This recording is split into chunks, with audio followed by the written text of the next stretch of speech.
ഇപ്പോൾ ക്രിസ്തുവേശുവിലുള്ളവർക്ക് ഒരു ശിക്ഷാവിധിയുമില്ല. ജീവന്റെ ആത്മാവിന്റെ പ്രമാണം എനിക്ക് പാപത്തിന്റെയും മരണത്തിന്റെയും പ്രമാണത്തിൽ നിന്ന് ക്രിസ്തുവേശുവിൽ സ്വാതന്ത്ര്യം വരുത്തിയിരിക്കുന്നു. നമുക്ക് പ്രാർത്ഥിക്കാം. പരിശുദ്ധനും നിത്യനുമായ ദൈവമേ, സ്വർഗീയ പിതാവേ, നിന്റെ സ്നേഹത്തിനായി കരുതനായി സ്തോത്രം ചെയ്യുന്നു. സ്വർഗത്തിലും ഭൂമിയിലും സകല അധികാരമുള്ളവനായി, നിലയാക്കി ധരിച്ചവനായി, മാറത്ത് പൊൻകച്ച കെട്ടിയവനായി, ഉലയിൽ ചുട്ടുപഴിപ്പിച്ച വെള്ളോട്ട് സദൃശ്യമുള്ള കാലുള്ളവനായി ഞങ്ങളിൽ നിവസിക്കുകയും 7 നിലവിളക്കുകളുടെ വലങ്കിൽ പിടിച്ച് 7 നിലവിളക്കുകളുടെ നടുവിൽ നടക്കുന്ന 7 നക്ഷത്രങ്ങളുടെ വലങ്കിൽ പിടിച്ചവനായി നീ ഞങ്ങളുടെ മധ്യത്തിലുള്ളതിനായി സ്തോത്രം ചെയ്യുന്നു. ന്യായദാതാവ് നീയാണ് കർത്താവ്. നിന്റെ കുഞ്ഞുങ്ങളാ ഞങ്ങൾ കൂടി വന്ന കൃപയ്ക്കായി സ്തോത്രം. കർത്താവ് തിരുവഴുത്തുകളെ ഗ്രഹിപ്പാൻ തക്കണം ഞങ്ങളുടെ ബുദ്ധിയെ തുറന്നാട്ടെ. കർത്താവ് ബുദ്ധിയെ തുറന്നാട്ടെ. സ്തോത്ര ശബ്ദം കേൾക്കുന്ന ഓരോ വ്യക്തികളോട് നിനക്ക് കൃപ തോന്നി. ആത്മീയ കണ്ണുകളെ തുറന്നാട്ടെ, ആത്മീയ ചെവികളെ തുറന്നാട്ടെ. കർത്താവ് വന്യഗ്രഹിക്ക് തടസ്സമായി വ്യാപരിക്കുന്ന സകല ധർമ്മത്തിൻ്റെ വ്യാപാരങ്ങളെയും ക്രിസ്തുവേശുവിൻ്റെ നാമത്തെ ഞാൻ ഛേദിച്ച് കളഞ്ഞ അഫലമാക്കുന്നു. ഈ ഇലക്ട്രോണിക്സ് ഉപകരണങ്ങളെ, ഈ ശബ്ദം കേൾക്കുന്ന ഓരോ വ്യക്തികളെ ഉപകരണങ്ങളെ, ആമേ സ്തോത്രം, യൂട്യൂബിൽ നിന്ന് കേൾക്കുന്ന വ്യക്തികളുടെ ഉപകരണങ്ങളെ യേശുവിൻ്റെ രക്തം കൊണ്ട് മുദ്രയിടുന്നു. പ്രാർത്ഥന കേട്ടതിനായി സ്തോത്രം. യേശു ക്രിസ്തുവിൻ്റെ നാമത്തിൽ തന്നെ ആമേൻ. സ്തോത്രം. അതുകൊണ്ട് ഇപ്പോൾ ക്രിസ്തുവേശുവിലുള്ളവർക്ക് ഒരു ശിക്ഷാവിധിയുമില്ല. ജീവന്റെ ആത്മാവിൻ്റെ പ്രമാണം എനിക്ക് പാപത്തിൻ്റെയും മരണത്തിൻ്റെയും പ്രമാണത്തിൽ നിന്ന് ക്രിസ്തുവേശുവിൽ സ്വാതന്ത്ര്യം വരുത്തിയിരിക്കുന്നു. ഇതിനകത്ത് അതുകൊണ്ടെന്നുള്ള വിഷയം നമ്മൾ കഴിഞ്ഞ ദിവസങ്ങളിൽ ചിന്തിച്ചു. റോമാലേഖനം 7-ാം അധ്യായത്തിൽ എന്താണ് പറഞ്ഞിരിക്കുന്നത്? ആമേ സ്തോത്രം. വീണ്ടും ജനനം പ്രാപിച്ച അല്ലെങ്കിൽ കൺവെർട്ടായിരിക്കുന്ന പോള് പറയുകയാണ്, ഏദൻ തോട്ടം തുടങ്ങി ആരംഭിച്ചത് നന്മതിന്മകളെ തിരിച്ചറിയാനുള്ള കഴിവ് എനിക്ക് ഇന്നും ഉണ്ട്. പക്ഷേ ഞാൻ ഇച്ഛിക്കുന്ന നന്മയല്ല ഞാൻ ചെയ്യുന്നത്, ഞാൻ ഇച്ഛിക്കാത്ത തിന്മയത്രയും ഞാൻ ചെയ്യുന്നത്. ഞാൻ ഇച്ഛിക്കാത്ത തിന്മ ഞാൻ ചെയ്യുന്നുവെങ്കിലോ അത് ഞാനല്ല, എന്നിൽ വസിക്കുന്ന പാപം അത്രേ. അയ്യോ, ഞാൻ അരിഷ്ട മനുഷ്യൻ. ഈ ഒരു അവസ്ഥ മനസ്സിലാക്കിയാൽ മാത്രമേ ഈ റോമാലേഖനത്തിൻ്റെ അടുത്ത വാക്കുകൾ മനസ്സിലാവുള്ളൂ. ഇപ്പോൾ ക്രിസ്തുവേശുവിലുള്ളവർക്ക് എന്ന് മനസ്സിലാവുള്ളൂ. അല്ലാതെ ഇത് അനുഭവ പരിജ്ഞാനത്തിൽ വരാത്തോളത്തോളം ഈ വാക്യം കൊണ്ട് ഒരു ഗുണമില്ലാതെ വരും. ഞാനിത് വീണ്ടും വീണ്ടും ഈ വാക്യം പഠിക്കാൻ പറയുന്നതും വീണ്ടും വീണ്ടും ഈ മെസ്സേജ് റിപ്പീറ്റ് ചെയ്തതിൻ്റെ കാരണം ഇതാണ്. നമ്മുടെ ക്രിസ്തീയ ജീവിതത്തിൻ്റെ ക്രിസ്തീയ പാതയിൽ നടക്കാൻ നമുക്ക് ഏറ്റവും അത്യന്താപേക്ഷിതമായ കാര്യം. അപ്പോൾ ഇതിൻ്റെ വിവരണങ്ങളൊക്കെ കഴിഞ്ഞ ചില 3-4 എപ്പിസോഡുകളിൽ കൂടെ പറഞ്ഞു കഴിഞ്ഞു. ക്രിസ്തുവേശുവിലുള്ളവരുടെ വിഷയം കഴിഞ്ഞ ദിവസം നമ്മൾ ചിന്തിച്ചതായിരുന്നു. ശിക്ഷാവിധി എന്താണ്, അല്ലെങ്കിൽ ന്യായവിധി എന്താണ്? അവനെ വിശ്വസിക്കുന്നവന് ന്യായവിധി ഇല്ല. വിശ്വസിക്കാത്തവന് അവൻ്റെ ദൈവത്തിൻ്റെ ഏകജാതനായ പുത്രൻ്റെ നാമത്തിൽ വിശ്വസിക്കാകിയാൽ ന്യായവിധി വന്നു കഴിഞ്ഞു ഓൾറെഡി. എപ്പോൾ സുവിശേഷം കേട്ടിട്ട് അതിനെ റിജക്റ്റ് ചെയ്യുന്നോ ന്യായവിധി വന്നു കഴിഞ്ഞു. എങ്കിലും പിന്നെ നീണ്ടു പോകുന്നത് ദൈവത്തിൻ്റെ ദീർഘക്ഷമ എന്നതുകൊണ്ട് മാത്രമാണ്. പക്ഷേ ദൈവത്തിൻ്റെ ജസ്റ്റിസിനെ മാറ്റാൻ ദൈവത്തിന് സാധ്യമല്ല. അതിൻ്റെ വായിൽ നിന്ന് പുറപ്പെട്ട വചനം തിരിച്ചെടുക്കുവാനോ അതിൻ്റെ വെയിറ്റേജ് കുറയ്ക്കുവാനോ ദൈവത്തിന് സാധ്യമല്ല. നാം ആരുടെയും സുവിശേഷം പറഞ്ഞാൽ, ഇതൊക്കെ എൻ്റെ വ്യക്തിപരമായ ജീവിതത്തിൻ്റെ അനുഭവത്തിൽ ഞാൻ കണ്ടിട്ടുള്ളതാണ്. നാം ക്രൂശിക്കപ്പെട്ടവനെ ക്രിസ്തുവിൻ്റെ സുവിശേഷം പറഞ്ഞിട്ട് വിശ്വസിച്ചില്ലെങ്കിൽ ന്യായവിധി നമ്മുടെ മുൻപിൽ ദൈവം കാണിച്ചിരും. എന്നാൽ ന്യായവിധിക്കല്ല നമ്മൾ സുവിശേഷം പറയിക്കുന്നത്. കർത്താവ് എന്താ പറഞ്ഞത്? ഞാൻ ലോകത്തെ ന്യായവിധിപ്പാനല്ല വന്നിരിക്കുന്നത്, രക്ഷിപ്പാനാണ് വന്നത്. പക്ഷേ ഇതെല്ലാം ചെയ്തു കഴിഞ്ഞു, അച്ചുകൊണ്ടെല്ലാം ചെയ്തു കഴിഞ്ഞിട്ടും ഇന്നും സമുദായങ്ങളെ പിടിച്ചോ സ്വന്തം താല്പര്യങ്ങൾ പിടിച്ചോ പാപത്തെ രസിക്കുന്നവരോടുള്ള വാക്യമാണ് പറഞ്ഞത്. സ്തോത്രം. വിശ്വസിക്കാത്തവന് ദൈവത്തിൻ്റെ ഏകജാതനായ പുത്രൻ്റെ നാമത്തിൽ വിശ്വസിക്കാകിയാൽ ന്യായവിധി വന്നു കഴിഞ്ഞു. അത് പ്രാക്ടിക്കലായിട്ട് എക്സിക്യൂട്ട് ആകാത്തതിൻ്റെ കാരണം ദൈവത്തിൻ്റെ ദീർഘക്ഷമയും സ്നേഹമെന്ന് മാത്രമാണ്. പക്ഷേ ഒരു നാൾ പാപം അവനെ എത്തിപ്പിടിക്കും. ഇനിയോ നമുക്ക് ആ വാക്യങ്ങളൊക്കെ നമ്മൾ ചിന്തിച്ചു കഴിഞ്ഞതാണ്. ഇന്ന് വളരെ ഇമ്പോർട്ടൻ്റ് ആയിട്ട് ഒരു കാര്യമാണ് ചിന്തിക്കാനുള്ളത്. അതിൻ്റെ വേഴ്സ് 2, ജീവൻ്റെ ആത്മാവിൻ്റെ പ്രമാണം എനിക്ക് പാപത്തിൻ്റെയും മരണത്തിൻ്റെയും പ്രമാണത്തിൽ നിന്ന് ക്രിസ്തുവേശുവിൽ സ്വാതന്ത്ര്യം വരുത്തിയിരിക്കുന്നു. ആമേൻ. അപ്പോൾ 3 പ്രധാനപ്പെട്ട പോയിന്റുകളാണ് അവിടെ ഉള്ളത്. ഒന്ന്, ജീവൻ്റെ ആത്മാവിൻ്റെ പ്രമാണം എന്താണ്?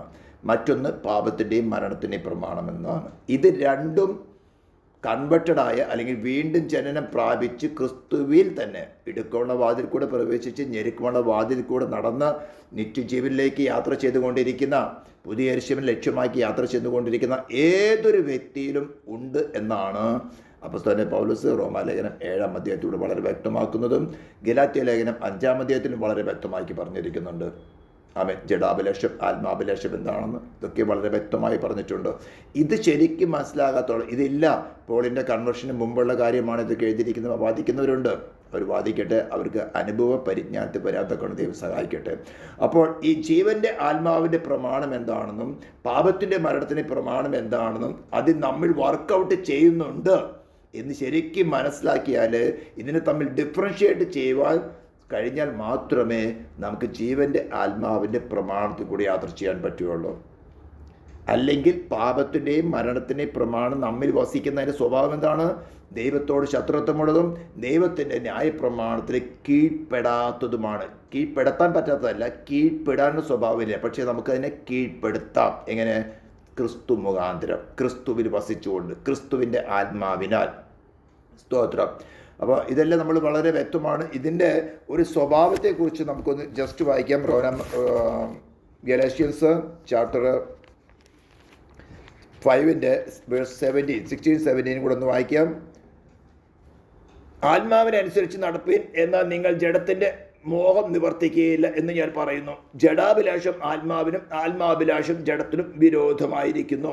നിങ്ങൾ ഇച്ഛിക്കുന്നത് ചെയ്യാതെ വണ്ണം അവ തമ്മിൽ പ്രതികൂലമല്ലോ. അപ്പോൾ വിശ്വാസത്തിൽ വന്ന ഗലേഷ്യ സഭയ്ക്കാണ് പോൾ പറയുന്നത്. സ്തോത്രം. അപ്പോൾ ഇത് നമ്മളിൽ ഉണ്ട്. ഇന്ന് ഉണ്ടെന്ന് പറഞ്ഞുകൊണ്ട് നമ്മൾ ഭയപ്പെട്ടിരുന്നിട്ട് കാര്യമില്ല. അതിനാണ് നമുക്ക് എല്ലാവർക്കും തന്നെ ദൈവത്തിൻ്റെ ആത്മാവിനെ തന്നിരിക്കുന്നത്. ഈ ഒരു ഓഫീസിൽ, ഈ ഒരു പ്രവൃത്തിയിൽ അവിടെ വിളിച്ചിരിക്കുന്ന പേരെന്താണ്? ജീവൻ്റെ ആത്മാവ്.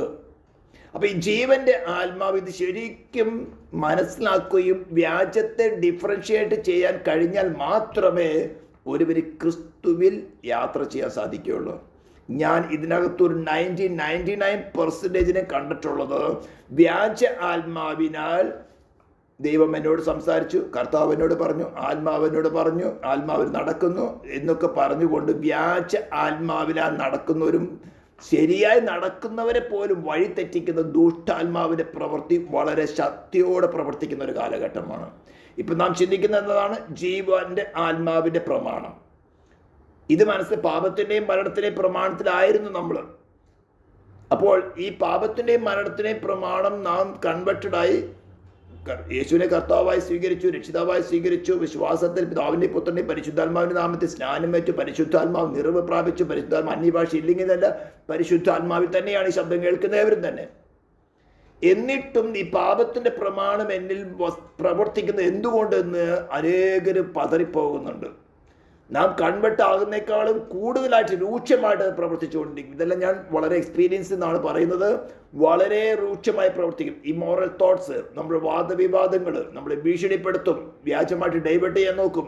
ഇങ്ങനെയെല്ലാം നമ്മൾ ഡൈവേർട്ട് ചെയ്ത് വീണ്ടും അടിമപ്പെടുത്താൻ ശ്രമിക്കുമ്പോഴാണ് ഈ ജീവൻ്റെ ആത്മാവിൻ്റെ പ്രമാണം എങ്ങനെ നമ്മൾ പ്രവർത്തിക്കുന്നത് മനസ്സിലാകുന്നത്. അപ്പോൾ ഇതിനാസ്പദമായിട്ട് എങ്ങനെയാണ് വ്യാജ ആത്മാവിനെ, ജീവന്റെ ആത്മാവല്ലാത്ത വ്യാജ ആത്മാക്കളെ എങ്ങനെ നമുക്ക് ഐഡന്റിഫൈ ചെയ്യാൻ സാധിക്കും? കർത്താവ് തന്നെ നമ്മൾ കഴിഞ്ഞ ദിവസം ഇത് സ്റ്റാർട്ട് ചെയ്തത് യോഹന്നാന്റെ സുവിശേഷം 10-ാം അധ്യായത്തിന് സ്റ്റാർട്ട് ചെയ്തത്. എൻ്റെ ആടുകൾ എൻ്റെ ശബ്ദം കേൾക്കുന്നു. അവിടുന്നാണ് നമ്മൾ റോമാലേഖനം 8-ാം അധ്യായത്തിലേക്ക് വന്നത്. അപ്പോൾ ആടുകൾക്ക് എതിരായിട്ട് വരുന്ന വ്യാജ ശബ്ദങ്ങളെ കേട്ടാ വന്ന പറഞ്ഞിരിക്കുന്നത് അവയുടെ ശബ്ദം കേട്ട് ഓടിപ്പോകുന്നു. അയ്യോ, എല്ലാവരും ശബ്ദം കേൾക്കാം, എല്ലാവരും പറയുന്നത് കേൾക്കാം, എന്നിട്ട് നല്ലത് സ്വീകരിക്കാം എന്നുള്ള ചിന്താഗതി വിശ്വാസകോളത്തിലുണ്ട്. അങ്ങനെ ദൈവവചനത്തിൽ എവിടെയും പറയുന്നില്ല. അപ്പൊ ജീവന്റെ ആത്മാവിനെയും ജീവൻ്റെതല്ലാത്ത ആത്മാവിനെയും എങ്ങനെ നമുക്ക് ഡിഫറൻഷിയേറ്റ് ചെയ്യാൻ സാധിക്കും? എങ്ങനെ നമുക്ക് ഇത് തിരിച്ചറിഞ്ഞാൽ തന്നെ ഒരു 90% നമുക്ക് ജയം പ്രാപിക്കാൻ സാധിക്കും. വളരെ ദീർഘക്ഷമയോടെ, വളരെ താഴ്മയോടെ, ഒരു എടുത്തുചാട്ടമില്ലാതെ, കേൾപ്പാൻ വേഗതയും പറയുവാൻ താമസവും വളരെ വളരെ മനസ്സിലാക്കിയിട്ട് വളരെ കരുതലോടുകൂടി യാത്ര ചെയ്യേണ്ട ഒരു വിഷയമാണ് ഞാൻ പറയുന്നത്. അനേക വിദഗ്ധരായ ദേവദാസന്മാർ ഈ കേരളത്തിൽ വന്ന് ഇത്തരം കാര്യങ്ങൾ പഠിപ്പിച്ചിട്ട് അവരുടെ ജീവിതത്തിൽ കൂടെ കാണിച്ചു കൊടുത്തിട്ട് തെറ്റിപ്പോയിരിക്കുന്ന ഒരു ജനമാണ് കേരളത്തിലുള്ളത്, മലയാള കോളത്തിലുള്ളത്. അത്തരം പഠിപ്പിക്കുന്നവരെ ക്രൂശിക്കുന്ന ഒരു ഗണമാണ് ഇന്ന് കേരളത്തിലോ അല്ലെങ്കിൽ മലയാള കോളത്തിലും മറ്റുള്ളവർക്ക് പല വീണ് കഴിഞ്ഞു ഇരിക്കുന്നത്. അത്തരക്കാരുടെ ഇടയിലാണ് നമ്മുടെ കർത്താവിനെ കുറിച്ച് യെശയ്യാ 53 പറഞ്ഞിരിക്കുന്നതാണ്, ഇളയ തൈ പോലെയും വരണ്ട നിലത്ത് നിന്ന് വേർമുളയ്ക്കുന്നത് പോലെയും യഹോവയുടെ സന്നിധിയിൽ വളരും. അങ്ങനെ നാം വളരണം. അത്തരം എക്സ്പീരിയൻസിൽ കൂടെ ഇളയ തൈ പോലെയും വരണ്ട നിലത്തുനിന്ന് വേർമുളയ്ക്കുന്നത് പോലെയും യഹോവയുടെ സന്നിധിയിൽ വളർന്നവൻ്റെ സഹായത്തോടു കൂടെ അവനുമായിട്ട് ആ റിലേഷനിലേ നമുക്കൊരു ജയം പ്രാപിക്കാൻ പറ്റുള്ളൂ. അങ്ങനത്തെ അവസ്ഥ വരുമ്പോൾ കർത്താവേ, നീ ഇതേ അവസ്ഥയിൽ പോയവനാണല്ലോ, ഇളയ തൈ പോലെയും വരണ്ട നിലത്തുനിന്ന് വേർമുളയ്ക്കുന്നത് പോലെ നീ പോയതാണല്ലോ. എൻ്റെ ചുറ്റും വരണ്ട നിലമാണ്, എവിടെയും ഒരു ജീവാംശം കാണുന്നില്ല. ഇളയ തൈയാണ് എന്ന് പറഞ്ഞ് ചെറിയൊരു നുള്ളു കൊടുത്താൽ അതിനെ ഒടിച്ചു കളയാൻ സാധിക്കും. അങ്ങനെ ചുറ്റുപാടിരിക്കുന്നിടത്താണ് പറഞ്ഞിരിക്കുന്നതാണ്, അവൻ യഹോവയുടെ സന്നിധി വളർന്നു വന്നു. ഇശായുടെ കുറ്റിന്നൊരു മുള പൊട്ടി പുറപ്പെട്ടു, അതിൻ്റെ വേരുകൾ ഒരു കൊമ്പ് ഫലം കായ്ച്ചു. ഇതൊക്കെ നമുക്കറിയാം. ഇതേ റിലേഷൻ നമ്മുടെ ഉള്ളിൽ വരണം. അപ്പം ജീവന്റെ ആത്മാവിനെ എങ്ങനെ നമുക്ക് ഡിസൈൻ ചെയ്യാൻ സാധിക്കുമെന്ന് യോഹന്നാൻ എഴുതിയ ലേഖനത്തിൽ 4-ാം അധ്യായം ഫസ്റ്റ് ജോൺ എല്ലാവരും എടുത്തോളൂ. 1 John chapter 4 വളരെ വ്യക്തമായിട്ട് ഒരു പാരഗ്രാഫ് ജോൺ ഇക്കാര്യം വിവരിച്ചിട്ടുണ്ട്. നമുക്കൊന്ന് വായിക്കാം. ഞാൻ മലയാളത്തിൽ ആദ്യം വായിക്കുകയാണ്. സ്തോത്രം. അതിനുശേഷം ഞാൻ ഇംഗ്ലീഷിൽ വായിക്കാൻ പറയുന്ന വാക്യങ്ങൾ മാത്രം വായിച്ചാൽ മതി. ഞാൻ മലയാളത്തിൽ വായിക്കുന്നു. 1 John chapter 4 verse 1 onwards. പ്രിയമുള്ളവരെ, കള്ളപ്രവാചകന്മാർ പലരും ലോകത്തിലേക്ക് പുറപ്പെട്ടിരിക്കാൻ ഏത് ആത്മാവിനെയും വിശ്വസിക്കാതെ ആത്മാക്കൾ ദൈവത്തിൽ നിന്നുള്ളവയോ എന്ന് ശോധന ചെയ്യുവിൻ. ഇതൊരു കമാൻഡാണ്. ദൈവസഭയ്ക്ക്, ദൈവ കുടുംബത്തിൽ ജനിച്ച ഓരോ ദൈവ പൈതലിനും ആമേ സ്തോത്രം, ദൈവാത്മാവ് തന്നെ തന്നിരിക്കുന്ന ഒരു കമാൻഡാണ്. ഏത് പ്രസംഗവും ഏത് പ്രാർത്ഥനയ്ക്കും ആമേൻ പറയാതെ, ഏത് പ്രസംഗം കയറി വിഴുങ്ങി തിന്നാതെ, ആര് പറഞ്ഞാലും അങ്ങോട്ട് ചായാതെ, അതിനെ ശോധന ചെയ്തുകൊണ്ട് ഒരു തെറ്റുമില്ല, ഇൻക്ലൂഡിങ് മീ. ഞാൻ പറയുന്നത് പോലും അങ്ങനെ തന്നെ വിഴുങ്ങേണ്ട ആവശ്യമില്ല. കർത്താവേ, ഈ വരുന്ന ശബ്ദം നിന്റെ ആത്മാവിൽ നിന്നുള്ളതാണോ? സ്തോത്രം. ഉത്തമലേഖനത്തിൽ പറഞ്ഞിട്ടുണ്ടല്ലോ, സ്തോത്രം, കെട്ടിയിരിക്കുന്ന തോട്ടം, അടച്ചിരിക്കുന്ന നീരുറവ. സ്തോത്രം എന്ന് പറഞ്ഞാൽ മേളിൽ നിന്ന് വരുന്നതിന് വേറെ യാതൊരു ബുദ്ധിയുടെ പ്രമാണമോ വ്യാജാത്മാവിന്റെ പ്രമാണമോ ഒന്നും പാടില്ല. സ്തോത്രം. കെട്ടിയിരിക്കുന്ന നീരുറവയാണ്, കവർ ചെയ്തിരിക്കുന്നതാണ്, അത് കെട്ടിയിരിക്കുന്ന തോട്ടമാണ്. വെളിയിൽ ആരുടെയും ആവശ്യമില്ല, യജമാനൻ കൊടുക്കാൻ ആഗ്രഹിക്കുന്നത് മാത്രം. ഹല്ലേലൂയ. അപ്പോൾ ആത്മാക്കളെ ശോധന ചെയ്യുന്നത് കൊണ്ട് യാതൊരു തെറ്റുമില്ല. എവിടെ നിന്ന് കേൾക്കുന്ന പ്രസംഗമായാലും ദൈവവചനത്തിന്റെ അടിസ്ഥാന ഉപദേശങ്ങളിൽ നിന്ന് അല്പം പോലും വ്യതിചലിച്ച ഗുഡ് ബൈ, അതിലൊരു ന്യായവിധിയുമില്ല. അപ്പൊ പിശാച് നേരത്തെ വാക്യം ഓർപ്പിക്കും, വിശ്വസിക്കാത്തവന് ദൈവത്തിന്റെ ഏകജാതന്റെ പുത്രന്റെ നാമത്തെ വിശ്വസിക്കാതെ ന്യായവിധി വന്നു കഴിഞ്ഞു എന്ന് നിന്റെ ചെവിട്ടി പറയുകയാണെങ്കിൽ, സേത്താനെ, നീ പോയി നിന്റെ പണി നോക്ക്. തിരുവഴുത്തിൽ ഇങ്ങനെയും പറഞ്ഞിട്ടുണ്ട്. കർത്താവിന്റെ വചനം പഠിപ്പിക്കാൻ വന്നവൻ തന്നെയാണ് അവൻ. അപ്പോൾ വളരെ വ്യക്തമായിട്ട് ദൈവത്തിന്റെ ആത്മാവ്, എൻ്റെ കരുതുന്ന ദൈവത്തിന്റെ ആത്മാവ് വളരെ വ്യക്തമായി രേഖപ്പെടുത്തി തന്നിട്ടുള്ളതാണ്. ഏത് ആത്മാക്കളിൽ കയറി വിശ്വസിക്കേണ്ട ആവശ്യമില്ല. ആത്മാക്കൾ ദൈവത്തിൽ നിന്നുള്ളവയോ എന്ന് തന്നെ നമുക്ക് ശോധന ചെയ്യുവാൻ നമുക്ക് സാവകാശമുണ്ട്. ദൈവാത്മാവിനെ ഇങ്ങനെ അറിയാം, ഇതിനാൽ അറിയാം. ദൈവാത്മാവിനെ ഇതിനാൽ അറിയാം, യേശു ക്രിസ്തു ജഡത്തിൽ വന്നെന്ന് സ്വീകരിക്കുന്ന ആത്മാവൊക്കെയും ദൈവത്തിൽ നിന്നുള്ളത്. എടാ, ഇന്നിപ്പോൾ എല്ലാ ക്രിസ്തീയ കോളത്തിലും ക്രിസ്ത്യണ്ടത്തിലും എല്ലാവരും വിശ്വസിക്കുന്നുണ്ട്. കത്തോലിക്ക കള്ളുപിടിക്കുന്ന കത്തോലിക്കനും, നേർച്ച തരുന്ന ഓർത്തഡോക്സുകാരനും, മാർത്തോമാക്കാരനും, ക്രിസ്ത്യാനി എന്ന് പേര് വിളിക്കുന്ന എല്ലാവരും തന്നെ യേശു ക്രിസ്തു ജഡത്തിൽ അദൃശ്യനായവൻ ജഡത്തിൽ വെളിപ്പെട്ടവനാണെന്ന് വിശ്വസിക്കുന്നവൻ തന്നെയാണ്. വിശ്വസിക്കാത്തവർ വളരെ കുറച്ച് മാത്രമേ ഉള്ളൂ. ഹല്ലേലൂയ. അത് യഹോവ വിറ്റ്നസ്സുകാർ. അപ്പോൾ യേശു ക്രിസ്തു ജഡത്തിൽ വന്നു എന്ന് സ്വീകരിക്കുന്ന ആത്മാവൊക്കെയും ദൈവത്തിൽ നിന്നുള്ളതെന്ന് പറഞ്ഞ് ഈ വാക്യം പണിക്ക് പറഞ്ഞുകൊണ്ട് വരാം. കത്തോലിക്കനും പറയാം, ഇന്ന് കത്തോലിക്കനും മറിയയുടെ പേര് പറഞ്ഞു ദുഷ്ടാത്മാവിനെ, അല്ലെങ്കിൽ മരിച്ചവരുടെ മനുഷ്യരുടെ ആത്മാക്കൾ എന്ന് പറഞ്ഞുകൊണ്ട്, കന്യാസിയുടെ ആത്മാക്കൾ എന്ന് പറഞ്ഞുകൊണ്ട്, അല്ലെങ്കിൽ ഓർത്തഡോക്സിനെ പരിമല തിരുമയുടെ ആത്മാവ് എന്നൊക്കെ പറഞ്ഞുകൊണ്ട് പരിമല തിരുമയുടെ രൂപം എടുത്തു വരും, മറിയയുടെ രൂപം എടുത്തു വരും. ഇതൊക്കെ പറഞ്ഞിരിക്കുന്നത് യേശു ക്രിസ്തു ജഡത്തിൽ വന്ന് സ്വീകരിക്കുന്ന ആത്മാക്കൾ തന്നെയാന്ന് പറയും. പക്ഷേ നീ ഏത് പറഞ്ഞാലും നിനക്ക് കള്ളമേ പറയാൻ സാധിക്കുകയുള്ളൂ. സ്തോത്രം. സൈജനെ കുറിച്ച് ജോൺ 8:44 പറഞ്ഞിരിക്കുന്നത് എന്താണ്? സ്തോത്രം. അവൻ ബോഷ്ക്ക് പറയുന്നവനും ബോഷ്കിന്റെ പിതാവുമാണ്. അവന് ബോഷ്ക്കേ പറയാൻ പറ്റുള്ളൂ. സ്തോത്രം. അപ്പോൾ എന്തെല്ലാം പേരെടുത്താലും വ്യാജം എടുത്താലും ഇത് ദൈവത്തിൽ നിന്നുള്ളതാണോ അല്ലയോ എന്ന് വളരെ സാവകാശത്വം, കേൾപ്പാൻ വേഗത, എടുത്ത് ചാടി ഒരു ഡിസിഷൻ എടുക്കണ്ട.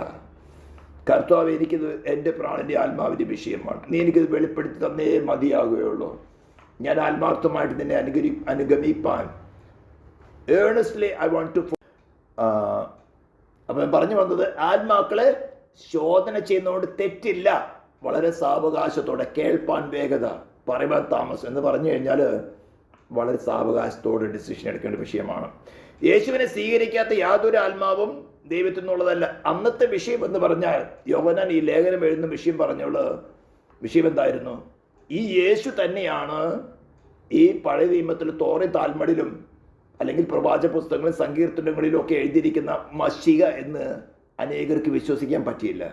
അവർ കാത്തിരുന്നത് രാജകുടുംബത്തിൽ നിന്ന് വരുന്ന ഒരു മശിഹയായിരുന്നു. പക്ഷെ വന്നതോ തച്ചൻ്റെ കുടുംബത്തിൽ നിന്ന്.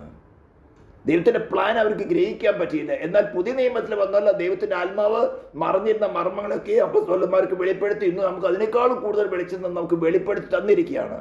അപ്പോൾ അന്നത്തെ കണ്ടീഷനിൽ യോഹന്നാൻ പറയാണ്, ഈ യേശു തന്നെയാണ് നിങ്ങൾ കാത്തിരുന്ന മശിഹ എന്ന് അംഗീകരിക്കുന്നവരൊക്കെയും ദൈവത്തിൽ നിന്നുള്ളതാണ്, അംഗീകരിക്കാത്തവൻ ദൈവത്തിൽ നിന്നുള്ളതല്ല എന്ന് അന്ന് പറയാൻ പറ്റുള്ളൂ. ഇന്ന് ഓർത്തഡോക്സുകാരനും കത്തോലിക്കനും മാർത്തോമക്കാരും ഇതേ സത്യവേദ പുസ്തകം എടുത്തുകൊണ്ട് തന്നെയാണ് ദുഷ്ടാത്മാക്കളാൽ പ്രവചിക്കുന്നത്, പ്രബോധനം പറയുന്നത്. യൂട്യൂബിൽ ആയിരക്കണക്കിന് പ്രസംഗങ്ങൾ കിടക്കുന്നത്. പെന്തിക്കോസ്തിൽ തന്നെ ഊതുമ്പോൾ വീഴുന്നത്, കോട്ട് വീശുമ്പോൾ വീഴുന്നത്, കൈവീശുമ്പോൾ വീഴുന്നത്, ഇതെല്ലാം വ്യാജമാണ്. ദൈവവചനത്തിൽ നടക്കാത്ത ഒരു അത്ഭുതങ്ങളും. അത്ഭുതം എന്തിനാ? സത്യത്തെ ഉറപ്പിക്കാൻ, വചനത്തെ ഉറപ്പിക്കുവാനാണ് അത്ഭുതം. അപ്പം ഇതുകൊണ്ട് വിവേചിക്കുന്നതുകൊണ്ട് ഒരു തെറ്റുമില്ല. യേശുവിനെ സ്വീകരിക്കാത്ത യാതൊരു ആത്മാവും ദൈവത്തിൽ നിന്നുള്ളതല്ല. ഇത് ക്രിസ്തുവിൻ്റെ ആത്മാവ് തന്നെ. അത് വരുമെന്ന് നിങ്ങൾ കേട്ടിട്ടുണ്ടല്ലോ. അത് ഇപ്പോൾ തന്നെ ലോകത്തിലുണ്ട്. കുഞ്ഞുങ്ങളെ, നിങ്ങൾ ദൈവത്തിൽ നിന്നുള്ളവർ ആകുന്നു, അവരെ ജയിച്ചുമിരിക്കുന്നു. നിങ്ങളിലുള്ളവൻ ലോകത്തിലുള്ളവരെക്കാൾ വലിയവനല്ലോ. ഇത് ശരിക്കും മനസ്സിലാക്കണം. ഇത്തരം വ്യാജ ആത്മാക്കൾക്ക് നമ്മളങ്ങ് അടിമപ്പെട്ടു പോകേണ്ട ആവശ്യമില്ല. നാം ഉയർത്തെന്ന് വെച്ചാൽ ക്രിസ്തുവിനെയാണ് നമ്മുടെ ഹൃദയത്തിൽ സ്വീകരിച്ചിരിക്കുന്നതെങ്കിൽ എന്തെല്ലാം വ്യാജം നമ്മളെ ഒപ്രസ് ചെയ്യാൻ നോക്കും. നാം ചിലപ്പോൾ ഉറങ്ങിക്കിടക്കുന്ന പോലെ ആയിരിക്കില്ല നേരം വെളുക്കുമ്പോൾ എഴുന്നേൽക്കുന്നത്. ഒപ്രസ് ചെയ്യാൻ നോക്കും. കാരണം നമ്മുടെ സോൾ ഓപ്പൺ ആണ്. നമ്മുടെ സ്പിരിറ്റിനെ തൊടാൻ പോലും സാധ്യമല്ല.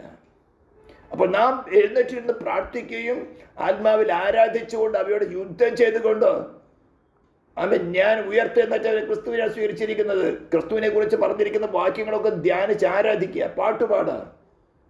ഇന്ന് നമുക്ക് അന്ത്യത്തോളം പോരാട്ടം ഉണ്ടായിരിക്കും. സ്തോത്രം. ഇനി ശ്രദ്ധിക്കണം, അവർ ലൗകികന്മാരാകിയാൽ ലൗകികമായത് സംസാരിക്കുന്നു. ആരാ?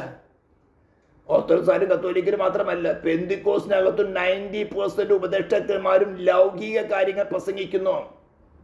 കാരണം എന്താ? അവർ ലൗകികന്മാരാണ്. ഈ ലോകത്തിലേക്ക് നിരപ്പിക്കാൻ നോക്കുന്നു. കൊളോസ്യർ 3-ാം അധ്യായത്തിൽ പറഞ്ഞിരിക്കുന്നത് എന്താ? നമ്മുടെ പൗരത്വമോ സ്വർഗത്തിലാകുന്നു. ക്രിസ്തു ദൈവത്തിന്റെ വലത് ഭാഗത്തിരിക്കുന്നിടത്തുമായി ചിന്തിപ്പീൻ, അത് തന്നെ അന്വേഷിപ്പീൻ. ഭൂമിയിലുള്ളതല്ല, എന്നാൽ ഭൂമിയിലുള്ളത് നമുക്ക് ആവശ്യമുള്ളതൊക്കെയും ഫ്രീ ഗിഫ്റ്റായിട്ട് നമുക്ക് തന്നുകൊണ്ടിരിക്കുന്നതാണ് നമ്മുടെ പിതാവ്. അവർ ലൗകികന്മാരാകിയാൽ ലൗകികമായത് സംസാരിക്കുന്നു, ലോകന്മാരുടെ വാക്ക് കേൾക്കുന്നു. അപ്പോൾ ക്രിസ്തുവിൻ ജനിക്കാത്തവർ അത്തരം പ്രസംഗം കേൾക്കുമ്പോൾ ചാടി അങ്ങോട്ട് പോകും. അത് നാച്ചുറലാണ്. ക്രിസ്തുവിൻ ജനിക്കാത്തവർക്ക് അത് ശരിയായിട്ട് തോന്നും. അവർക്ക് അത് ശരിയായിട്ട് തോന്നാനേ പറ്റുള്ളൂ. അവർക്ക് സത്യോപദേശം അതുപോലെ താഴെ പറഞ്ഞിരിക്കുന്നത്, ഞങ്ങൾ ദൈവത്തിൽ നിന്നുള്ളവരാകുന്നു, ദൈവത്തെ അറിയുന്നവൻ ഞങ്ങളുടെ വാക്ക് കേൾക്കുന്നു, ദൈവത്തിൽ നിന്നല്ലാത്തവൻ ഞങ്ങളുടെ വാക്ക് കേൾക്കുന്നില്ല, കേൾക്കാൻ സാധ്യമല്ല. അതാണ് പറഞ്ഞത്, പിതാവ് ആകർഷിച്ചിട്ടല്ല അത് ആർക്കും പുത്രൻ്റെ അടുത്തേക്ക് വരുവാൻ സാധ്യമല്ല. ഈ ഒരു പ്രോസസ്സ് പിതാവായ ദൈവം നമ്മൾ ഇനീഷ്യേറ്റ് ചെയ്യണം. സകലത്തിന് ലാക്കും സകലത്തിന് കാരണബോധനമായവൻ. നമ്മൾ നല്ല പ്രവൃത്തി ആരംഭിക്കുന്നവൻ ക്രിസ്തു തന്നെയാണ്. ഈ പ്രവൃത്തി ആരംഭിച്ചപ്പോൾ മറ്റൊരുത്ത് നമ്മൾ പറയുന്ന സുവിശേഷം കേട്ടില്ലെങ്കിൽ ഭാരപ്പെടേണ്ട വിഷയമില്ല. കർത്താവേ, നീ അവർ നല്ല പ്രവൃത്തി ആരംഭിക്കുക. അങ്ങനെ ആരംഭിച്ചിട്ട് കൊർന്നേലിയോസിന്റെ ഭവനത്തിൽ അയച്ചതുപോലെ അയക്കുന്നിടത്ത് പോയാൽ മതി. എന്നാൽ സുവിശേഷം പറയേണ്ടതല്ല. കർത്താവേ, ഈ ഒരു വ്യക്തിയോട് ഞാൻ എന്താ പറയേണ്ടത്? ആരോടെയും സുവിശേഷം പറയാം, ഹൃദയത്തിൽ ഒന്ന് ധ്യാനിക്കുക. കർത്താവേ, എന്താ പറയേണ്ടത്? ഞാനല്ല, നീ സംസാരിക്കുക. നീ ഈ ആത്മാവിന് വില കൊടുത്തതാണ്. അപ്പോൾ വളരെ വ്യക്തമായിട്ട് ഇവിടെ ഇപ്പം വേഴ്സ് 5-ലാണ് യോഹന്നാൻ പറഞ്ഞിരിക്കുന്നത്. 1 ജോൺ ചാപ്റ്റർ 4 വേഴ്സ് 5 വളരെ വ്യക്തമായിട്ട് പറഞ്ഞിരിക്കുന്നു, അവർ ലൗകികന്മാരാകിയാൽ. വ്യാജ ആത്മാവിനെ എങ്ങനെ ഐഡന്റിഫൈ ചെയ്യാമെന്നാണ് പറയുന്നത്. അവർ ലൗകികന്മാരാകിയാൽ അവർ ലൗകികമായി സംസാരിക്കുന്നു, കേൾക്കുന്നവരെ ലോകത്തിലേക്ക് നിരപ്പിക്കാൻ നോക്കുന്നു. നിരപ്പന്റെ ശുശ്രൂഷ എങ്ങനെയാണ്? ക്രിസ്തു മുഖാന്തരം ദൈവത്തോട് നിരപ്പിക്കുന്നതാണ് നിരപ്പന്റെ ശുശ്രൂഷ. അവന്റെ പ്രായശ്ചിത്തം മുഖാന്തരം, ക്രിസ്തു മുഖാന്തരം ദൈവത്തോട്, അത് ദൈവത്തിന്റെ ലോക്കി. നാം റോമാലേഖനം 8-ാം അധ്യായത്തിന്റെ 4-ാം വാക്യം നമ്മൾ ഇംഗ്ലീഷിലും മലയാളത്തിൽ പഠിച്ചത് എന്താണ്? ന്യായപ്രമാണത്തിന് നീതി നമ്മിൽ നിവൃത്തിയാകേണ്ടതിന് തന്നെ. അത് നമുക്ക് അടുത്ത് വരാം. അപ്പൊ ഇന്ന് പഠിക്കാനുള്ളത് എന്താണ്? സ്തോത്രം. ജീവന്റെ ആത്മാവിന്റെ പ്രമാണം എന്താണ്? ജീവന്റെ ആത്മാവിന്റെ അല്ലാത്തതിന്റെ പ്രമാണം ആദ്യം മനസ്സിലാക്കണം. ഇന്ന് 99% മലയാളത്തിലുള്ളവർ എനിക്കറിയുള്ളൂ വ്യാജ ആത്മാവിനാണ് നടക്കുന്നത്. ദൈവം എന്നോട് സംസാരിച്ചു, ആത്മാവിനോട് പറഞ്ഞു, കർത്താവിനോട് പറഞ്ഞു. ഇതൊരു പഴഞ്ചൊല്ല് പോലെയായി തീർന്നിട്ടുണ്ട്. കള്ളു കുടിച്ചോട് കത്തോലിക്കൽ അതിനെ പറയുന്നത്. പരിമല തിരുമേനോട് പോലും പറഞ്ഞു, കർത്താവിനോട് പറഞ്ഞു. ദൈവം എല്ലാം നടത്തുന്നത് ഏത് ദൈവമാണെന്ന് ചോദിക്കണം. അത് വളരെ വ്യക്തമായിട്ട് പറഞ്ഞത്, ദൈവം നടത്തുന്നു പറയുന്നവൻ ലോകത്തിലേക്കാണ് നിരക്കുന്നതെങ്കിൽ അവൻ ജീവന്റെ ആത്മാവിന്റെ പ്രമാണമല്ല അവൻ അനുസരിക്കുന്നത്, പാപത്തിന്റെയും മരണത്തിന്റെയും പ്രമാണം അനുസരിക്കുന്നത്. അവനോട് അകന്ന് നിൽക്കുക. അത്തരം ആൾക്കാരോട് കൈ കൊടുക്കരുത്, വീട്ടിൽ കൈക്കൊള്ളരുതെന്നാണ് പറഞ്ഞിരിക്കുന്നത്.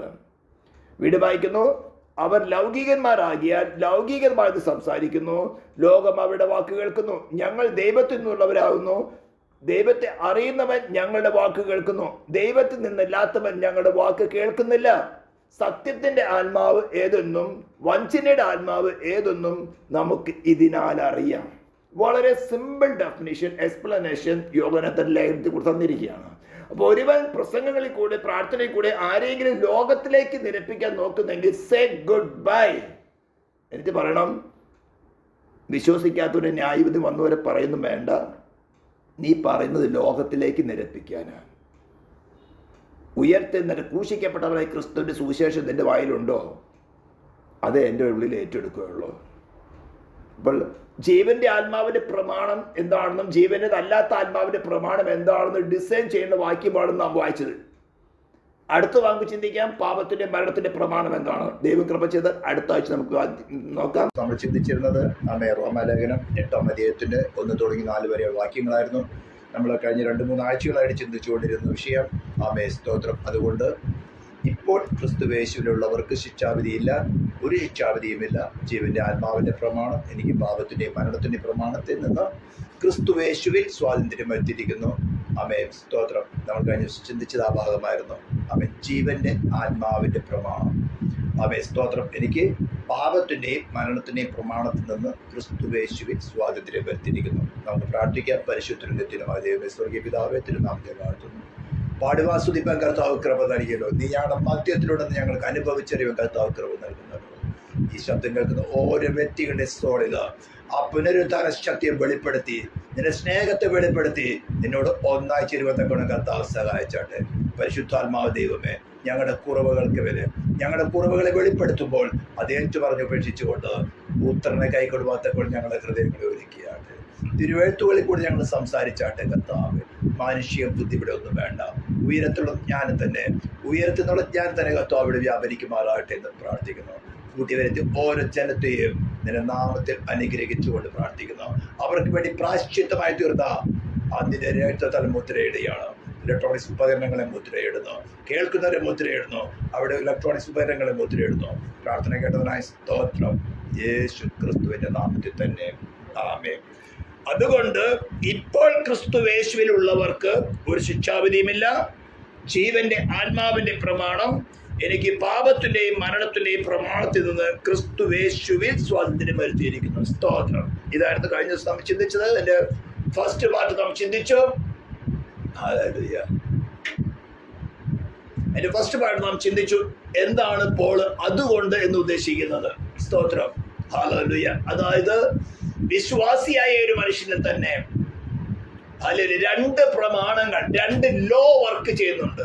ഒന്ന് പാപത്തിന്റെയും മരണത്തിന്റെയും പ്രമാണം, മറ്റൊന്ന് ജീവന്റെ ആത്മാവിന്റെ പ്രമാണം. ഇത് ശരിക്കും മനസ്സിലാക്കിയാല് 8-ാം അധ്യായത്തിൽ എന്താണ് പോള് അല്ലെങ്കിൽ ദൈവത്തിന്റെ പരിശുദ്ധാത്മ പറയാൻ ആഗ്രഹിക്കുന്നത്, എന്താണ് അതുകൊണ്ട് എന്ന് പറയുന്നതിന്റെ ഉദ്ദേശം.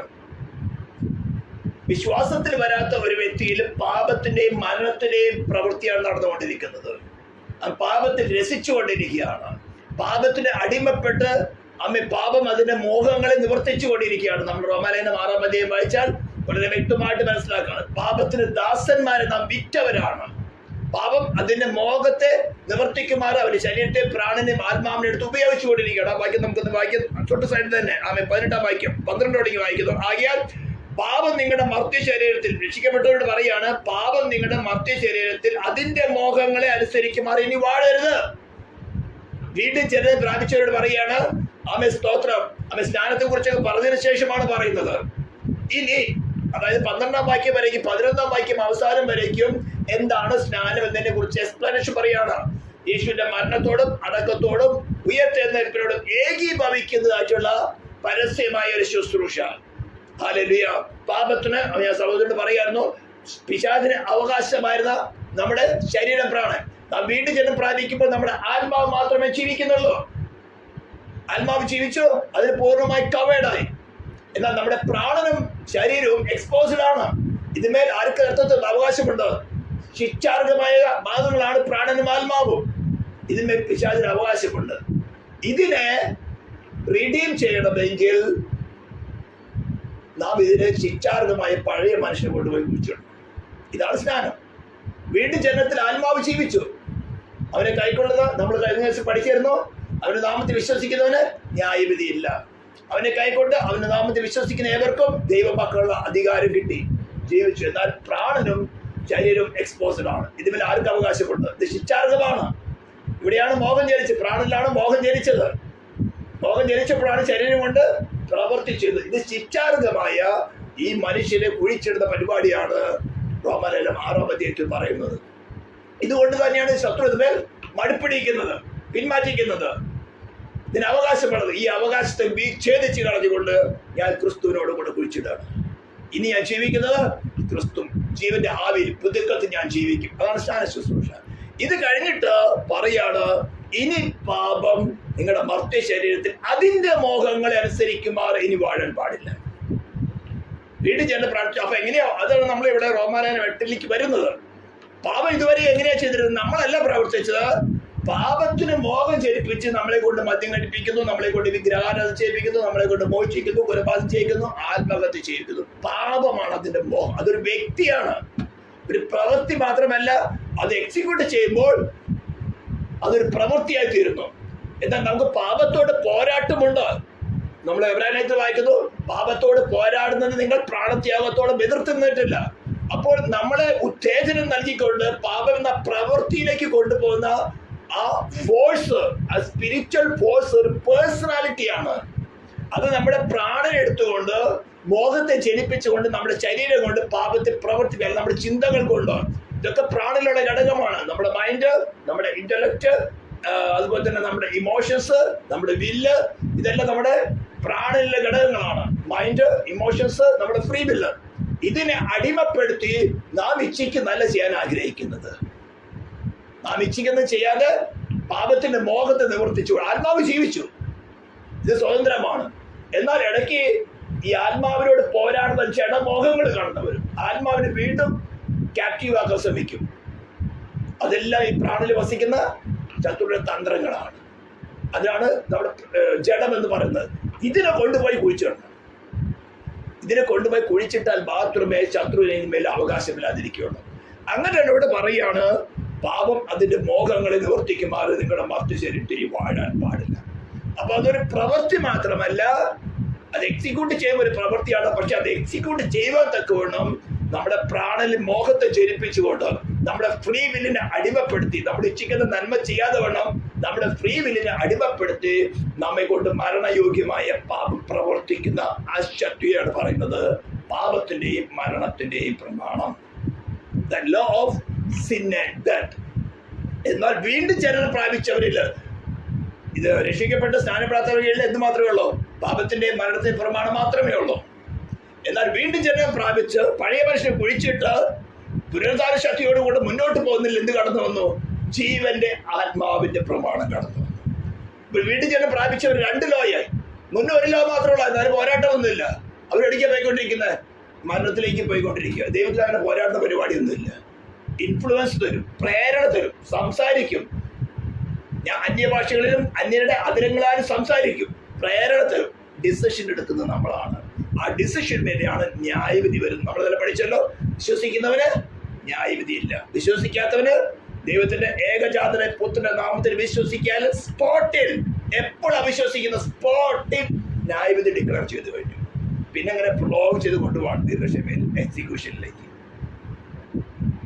ജയിലിൽ ഇപ്പൊ കോടതിയിൽ മരണശിക്ഷ വിധിക്കുന്ന ആളെ ഉടനടി തൂക്കി കൊല്ലുന്നുണ്ടോ? ഇല്ല. പിന്നെ പോലീസ് കൊണ്ട് എവിടെ കൊണ്ടിടും? ജയിലിൽ കൊണ്ടിടും. പിന്നീട് ഡേറ്റ് എന്നാണ് എന്നാ എന്റെ മരണം നടക്കുന്നത്. വിധി നടന്നു കഴിഞ്ഞു, എന്നാ മരണം നടക്കുന്നത്, എന്നാ മരണം നടക്കും. കുറെ ദിവസം കഴിയുമ്പോൾ ഞങ്ങൾ മരിച്ചാൽ മതി എന്നുള്ള ചിന്താഗതിയാണ്. അപ്പോൾ വീണ്ടും ചെന്നനെ പ്രാപിച്ചവർ എന്ത് കാണുന്നു തോന്നുന്നു? രണ്ട് പ്രമാണം, രണ്ട് ലോകം. പാപത്തിന്റെയും മരണത്തിന്റെയും പ്രമാണമല്ല പൗൽ പറയുന്നത്. ഇനി കർത്തൃത്വം നടത്തരുത്, അതിന്റെ മോഹങ്ങളെ അനുസരിക്കുമാര് കർത്തൃത്വം നടത്താതെ വേണം എന്ത് ചെയ്യണം? ജീവന്റെ ആത്മാവിന്റെ പ്രമാണത്തോട് ചേർന്നത് ഈ പാപത്തിന്റെ മരണത്തിന്റെ പ്രമാണം നമ്മൾ മോഹം ചെയ്യിപ്പിക്കുമ്പോൾ അതിനെ ക്രൂസിഫൈ ചെയ്തിടണം. അവിടെ കിടക്ക് പഴയ മനുഷ്യ, നീ അവിടെ കിടക്ക്. നിന്നെ ഇന്ന സ്നാനം കൊണ്ട് ഞാൻ കുഴിച്ചിട്ടതാണ്. ഇനി നിനക്ക് എന്റെ മേളിൽ മോഹം ചെയ്യിപ്പിച്ച് നിന്റെ ഇഷ്ടം എന്നെ നടക്കില്ല. എന്നെ വീണ്ടെടുത്ത് ഒരുവൻ വിലയ്ക്ക് വാങ്ങി, അവൻ കൊടുത്ത രക്തം, അവൻ കൊടുത്ത പ്രായശ്ചിത്തം, അവൻ സർവ്വത്തിന്റെ മീത ദൈവമാണ്. അവനെയാണ് ഞാൻ കർത്താവായി സ്വീകരിച്ചിരിക്കുന്നത്. ഇനി അവനാണ് എന്നെ കർത്തൃത്വം നടത്തുന്നത്. ഞാൻ അവനോട് കൂടെ ഒന്നാണ്. സ്തോത്രം. ഞാൻ അവനോട് കൂടെ ഒന്നാണ്. ജീവന്റെ മാർഗത്തിൽ ഞാൻ നടക്കും. സ്തോത്രം. അങ്ങനെ ജീവന്റെ ആത്മാവിന്റെ പ്രമാണം. അപ്പോൾ പാപത്തിന്റെയും മരണത്തിന്റെയും പ്രമാണം നമ്മൾ മോഹത്തെ ജനിപ്പിക്കാൻ നോക്കും. നമ്മുടെ ആത്മാവിനെ വീണ്ടും അടിമപ്പെടുത്താൻ നോക്കും. നിങ്ങളുടെ ആത്മാവിനോട് പോരാടുക.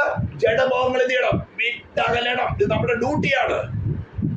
ഇത് തന്നെ നടക്കുന്ന പരിപാടിയിൽ അനേക വിശ്വാസികൾ തെറ്റിദ്ധരിച്ചിരിക്കുന്നത് ഒരിക്കൽ കർത്താവിന്റെ ഇഷ്ടം കർത്താവ് സ്വീകരിച്ച് സ്നാനപ്പെട്ടിരിക്കുന്ന പരിപാടിയില്ല തന്നെ നടന്നു. ടിക്കറ്റും പാസ്പോർട്ടും സ്വർഗത്തിലേക്ക് അത് കിട്ടി കഴിഞ്ഞാ ഓൺലി അവർ ഡിസിഷൻ. ഇടുക്കുള്ള വാതിൽ കൂടെ ഞെരുക്കുള്ള വഴിയിൽ കൂടെ പ്രവേശിക്കാനുള്ള ഒരു ഡിസിഷൻ മാത്രമേ ഉള്ളൂ. Then we have to do. ജീവന്റെ ആത്മാവിന്റെ പ്രമാണം നമ്മുടെ സോളിലേക്ക് ഇൻഫ്ലുവൻസ് തരുമ്പോൾ അതിനനുസരിച്ചുകൊണ്ട് പാപത്തിന്റെ മരണത്തിന്റെ പ്രമാണത്തെ രണ്ടും ഒരേ സമയത്ത് ആക്റ്റീവായിട്ട് പ്രവർത്തിക്കുന്നതാണ്. എന്തൊരു കാര്യം ചെയ്യാൻ ആഗ്രഹിച്ചാൽ ഉടനെ വേറെ തോട്ട് വരും, ഓപ്പോസിറ്റ് തോട്ട്. വേണ്ട. നല്ലതായാലും തിന്മയായാലും. തിന്മയോട് പാപത്തിന്റെ ശക്തി എതിർത്ത് നിൽക്കില്ല. നല്ലൊരു കാര്യം ചെയ്യാൻ അത് പറഞ്ഞു. ഞാൻ ഇച്ഛിക്കുന്നത് നന്മ ചെയ്യുവാൻ ഞാൻ ഇച്ഛിക്കുന്നുണ്ട്. പക്ഷെ ഞാൻ ഇച്ഛിക്കുന്ന നന്മയല്ല ഞാൻ ചെയ്യുന്നത്, ഞാൻ ഇച്ഛിക്കാത്ത തിന്മ. അയ്യോ, ഞാൻ അരിഷ്ട മനുഷ്യൻ, എനിക്ക് പറ്റുന്നില്ല. ഏതൊരു തോട്ടത്തിൽ ആഗ്രഹം എന്തായിരുന്നു? നന്മ തിന്മകളെ തിരിച്ചറിഞ്ഞ് ദൈവത്തെ പോലെയാകാം. ഇനി ദൈവത്തെ കൂടാതെ തന്നെ അങ്ങ് വാഴാം. ഇതാ മനുഷ്യന്റെ ഉള്ളിൽ കടന്നു വന്നത്. നല്ലൊരു ലോയായിരുന്നു മനുഷ്യ ഉള്ളിൽ വെച്ചിരുന്നത് ജീവന്റെ ആത്മാവിന്റെ പ്രമാണം. പൊടിയിൽ നിന്ന് നിർമ്മിച്ചിട്ട് അവന്റെ മൂക്കിൽ ജീവശ്വാസം ഊതിയപ്പോൾ ജീവന്റെ ആത്മാവിന്റെ പ്രമാണം മാത്രമേ അവനുണ്ടായിരുന്നുള്ളൂ. പാപത്തിന്റെ മരണത്തിന്റെ പ്രമാണം ഇല്ലായിരുന്നു. അവനാണ് പാപത്തിന്റെ മരണത്തിന്റെ പ്രമാണത്തെ വിളിച്ചു വരുത്തിയത്. ഇനി അവൻ തന്നെ അതിന് കീഴടണം. അതിനു വേണ്ടിയ പ്രായശ്ചിത്തം, ദൈവിക ഭരണകൂടം മാനവജാതിനെ വിധിച്ച ശിക്ഷയെ ഇളവ് ചെയ്യുവാൻ, മാറ്റിക്കളവാൻ, മാറ്റിക്കളയാൻ ആവശ്യമായ പ്രായശ്ചിത്തം അദൃശ്യനായ ദൈവം തന്നെ ദൃശ്യമായ മനുഷ്യ ശരീരം എടുത്ത് മനുഷ്യനെ പോലെ ശരീരവും പ്രാണും ആത്മാവുള്ളവനായി പ്രായശ്ചിത്തമായി തീർന്നു. മറുവില കൊടുത്തു. ദൈവനീതിക്ക് തൃപ്തി വന്നു. ഇനി ദൈവത്തിന് വേണമെങ്കിൽ വിശ്വസിക്കുന്നവരുടെ മേൽ കരുണ കാണിക്കാം. അതുകൊണ്ടാണ് പറയുന്നത്, അവർ വിശ്വസിക്കുന്ന ഏവനും നശിച്ചു പോകാതെ നിത്യജീവൻ പ്രാപിക്കേണ്ടതിന് അവർ നൽകുവാൻ ദൈവം തന്റെ ഏകജാതന്റെ പുത്രനെ നൽകി. ഇത് നമ്മുടെ ഡ്യൂട്ടിയാണ്. ജീവന്റെ ആത്മാവിന്റെ പ്രമാണത്തെ അനുസരിക്കണമോ പാപത്തിന്റെ മരണത്തിന്റെ പ്രമാണത്തെ അനുസരിക്കണമോ? അതാണ് ഇവിടെ പറയുന്നത്. അതുകൊണ്ട് രണ്ട് ലോ ഉണ്ടെന്ന് മനസ്സിലായി. രണ്ട് ഓപ്പോസിറ്റ് ആണ്. നമ്മൾ ജലത്തിലായിട്ട് വായിച്ചു, ആത്മാഭിലാഷവും ജഡാഭിലാഷവും തമ്മിൽ വിരുദ്ധമാണ്. എപ്പോഴും ഓപ്പോസിറ്റ് ആണ്. ഇതിന്ന് നമുക്ക് രക്ഷിക്കാൻ നമുക്ക് സ്വയമായിട്ട് സാധ്യമല്ല, തമ്മിൽ പ്രതികൂലമല്ലോ. എന്നാൽ ജീവന്റെ ആത്മാവിന്റെ പ്രമാണം പാപത്തേക്കാൾ എത്രയോ വലുതാണ്.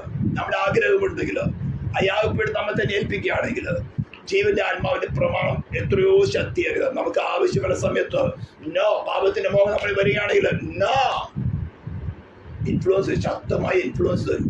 നമ്മൾ ഡിസിഷൻ എടുക്കണം, വേണോ വേണ്ടയോ. അതേ സമയത്ത് ആ കുഴപ്പമൊന്നുമില്ല. എവിടെ എന്തൊടത്തിൽ വന്ന അതേ പ്രേരണ വരും. തിന്നാൽ മരിക്കുകയില്ല നിശ്ചയം. തിരുനാൾ നിങ്ങളുടെ കണ്ണ് തുറക്കും.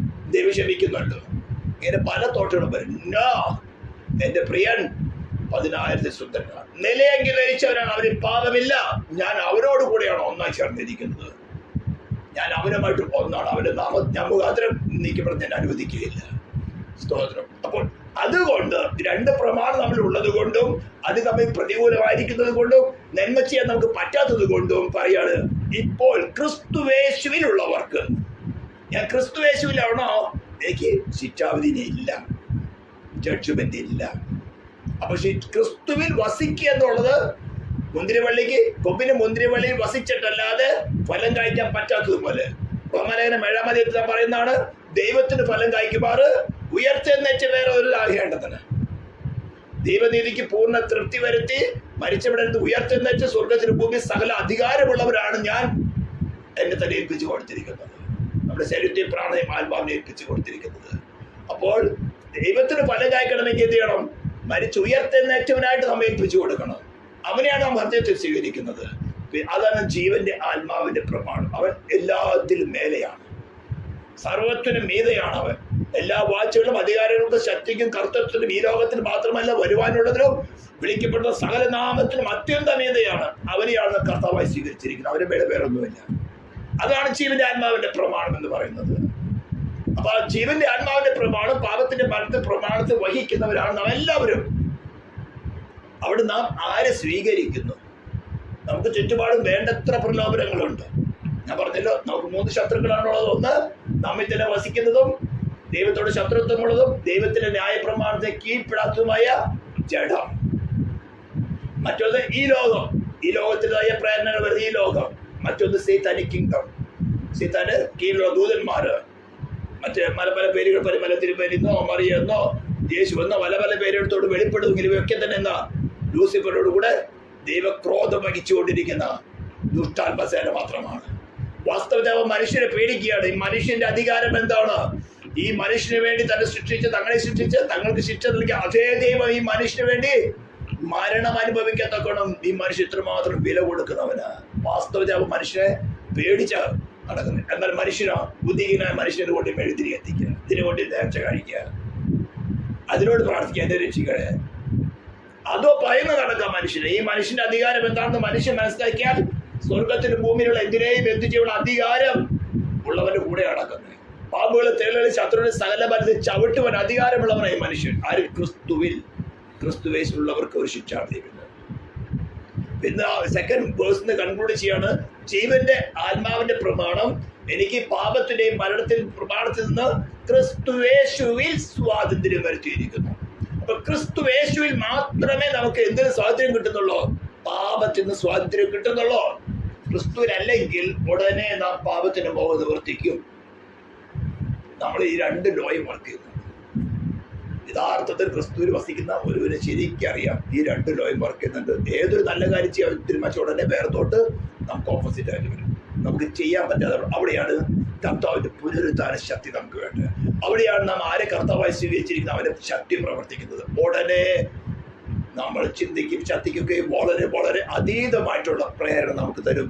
നാം ആഗ്രഹിക്കുകയാണെങ്കിൽ നമ്മെ കൊണ്ട് പ്രവർത്തിക്കാനുള്ള കൃപയും നമുക്ക് തരും. ഇതാണ് ക്രിസ്ത്യാനി. വിശ്വാസി നല്ല ക്രിസ്ത്യാനി, ഡിസൈപ്പിൾ എന്ന് പറയുന്നത്. മറ്റുള്ള ക്രിസ്തു മതക്കാർ അങ്ങനെ എന്തെങ്കിലും ആയിക്കോട്ടെ, അവർക്ക് അറിയില്ലായ്മ കൊണ്ട് അങ്ങനെ ആയിരിക്കുന്നു. കർത്താവ് അവർക്ക് അറിവ് കൊടുത്ത് സ്നേഹത്തിലേക്ക് കൂട്ടി വരുന്നുണ്ട്. പക്ഷെ നമ്മൾ പരിജ്ഞാനം പൂർത്തി അവരോട് ഈ 2 പ്രവൃത്തി നമ്മളിലുണ്ട്. ജീവന്റെ ആത്മാവിന്റെ പ്രമാണം എന്ന് പറഞ്ഞാൽ ക്രിസ്തു തന്നെ, ക്രിസ്തുവിന്റെ ആത്മാവ് തന്നെ നമ്മൾ വസിച്ചുകൊണ്ട് നമ്മുടെ പ്രാണനിലുള്ള മൈൻഡിലേക്ക് പ്രവർത്തിച്ച് അതിൽ കൂടെ ഉളവാകുന്ന ഇമോഷനിൽ കൂടെ നമ്മൾ ഫ്രീ വില്ലിലേക്ക് ഒരു പ്രേരണ തരികയാണ്. What to do. മൈൻഡിൽ ഒരു അറിവ് തരും. ഓപ്പോസിറ്റ് അറിവ് വന്നാൽ തന്നെയും മൈൻഡ് അതിനേക്കാൾ ഇൻഫ്ലുവൻസ് തരും. അതുകൊണ്ട് നമുക്കൊരു ഇമോഷൻ ഡെവലപ്പ് ആകും. യെസ്, എനിക്ക് ക്രിസ്തുവിന് വേണ്ടി പ്രവർത്തിക്കണം, എനിക്ക് നീതി പ്രവർത്തിക്കണം, എനിക്ക് ദൈവത്തിന് വേണ്ടി ഫലം കഴിക്കണം. ഞാനെന്ന ശിക്ഷാർഹമായ പഴയ മനുഷ്യൻ ഞാൻ ഇന്ന സ്ഥാനപ്പെടുത്തി കുറിച്ചിട്ടതാണ്. ഇനി അവനുമായിട്ട് യാതൊരു ബന്ധമില്ല. ശത്രുവിന് അവകാശമുള്ള സ്ഥാനങ്ങൾ അവിടെ കിടക്കുന്നു. എന്നാലും ബാധിക്കും. No, Christ is my atonement. യേശുവിനെ രക്തം ചെയ്യുന്ന പറഞ്ഞ അർത്ഥം അതാണ്. എൻ്റെ മേൽ അവകാശമുണ്ടായിരുന്ന സകല കയ്യെഴുത്തോടും മായച്ചു കളഞ്ഞു, ക്രൂശിൽ തറച്ചു. ഇനി എൻ്റെ മേൽ അവകാശമില്ല. ഇതാണ് ജയജീവിതം. എന്ന പ്രശ്നങ്ങളുണ്ടാവില്ലെന്നുള്ള പഴയതിനേക്കാളും വലിയ പ്രശ്നങ്ങളുണ്ടാവും, പഴയതിനേക്കാളും കൂടുതൽ പ്രലോഭനങ്ങളുണ്ടാവും. കാരണം അതുവരെ ശത്രുവിൽ നമ്മൾ ഈ 3 ശക്തികൾക്കും അടിമപ്പെട്ടിരിക്കുകയാണ്. ശത്രുക്കളല്ലായിരുന്നു, ബായ് ആയിരുന്നു. ഇങ്ങോട്ട് കടന്നു വന്നപ്പോൾ ഈ 3 ശത്രുക്കളും വീണ്ടും നമ്മളെ ക്യാപ്റ്റീവ് ആക്കാൻ തക്കവണ്ണം ആത്മാവിനോട് പോരാടുന്ന ജഡബോധങ്ങൾ ഇങ്ങനെ പ്രേരിപ്പിച്ചുകൊണ്ടിരിക്കുമ്പോൾ ഞാൻ ഉയർത്തെഴുന്നേറ്റ ദൈവത്തിന് ഫലം കായ്ക്കുമാറ് ഉയർത്തെഴുന്നേറ്റ് വേറൊരു ഉള്ളതാണ്. സ്തോത്രം. ഞാൻ അതുകൊണ്ട് അവനെ അനുസരിക്കും. എന്ന് പറഞ്ഞ് നടക്കുന്നെങ്കിൽ നമുക്ക് ജയത്തിന്റെ ഉല്ലാസത്തിന്റെ ഘോഷം നമ്മുടെ കൂടാരങ്ങളിൽ എപ്പോഴും ഉണ്ടാകും. എപ്പോഴും അതപ്പോൾ പറയുന്നത് എന്നും ക്രിസ്തു ഞങ്ങളെ ജയോത്സവം നടത്തും. എവിടെയും എപ്പോഴും നമ്മള് ക്രിസ്തുവിൽ ജയോത്സവം, ക്രിസ്തുവിൽ വസിക്കുക എന്നുള്ളതാണ് നമ്മുടെ ഇമ്പോർട്ടൻസ്. കൊമ്പിന് മുന്തിരി വള്ളി വസിച്ചിട്ടില്ലാത്ത ഫലം കായ്ക്കാൻ സാധ്യമല്ല. നല്ല ഫലം കായ്ക്കാൻ അതെന്ത് ചെയ്യും? വെട്ടി തീരിട്ട് കളയും. നല്ല ഫലം കായ്ക്കത്തിന്റെ കാരണം എന്താ? എവിടെയോ പാപത്തിന്റെയും മരണത്തിന്റെയും പ്രമാണത്തിന് അനുസരണപ്പെട്ട് പോകുന്നുണ്ട്. അതാ നല്ല ഫലം കായ്ക്കാത്തത്.